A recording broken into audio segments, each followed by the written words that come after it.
छोटे सरकार के छ खबर? म मेयर साहबको तर्फबाट नमस्कार। म भूमेश्वर नगरपालिकाको मेयर।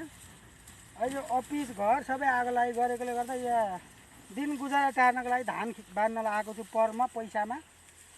यस्तै छ यी तातो घाममा। मेयर पदमा फापेन हो जेनजीले गर्दा बरात पारे जिरो बनाए, सुकुम्बासीले बनाए।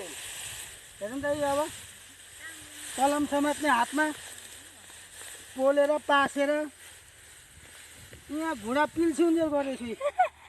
यी घुँडा पिल्सिसक्यो, गर्नु के त अब? मेयरको परै छैन, झुक्केर राजीनामा दिइहालेछु फेसबुकमा। छैन नि हौ अहिले त बिजोग छ। यो तातो घाममा धेर पनि नखिच्नु बहिनी, रिस उठिरहेछ। पद नपाएर पद नपाएर अब पैसा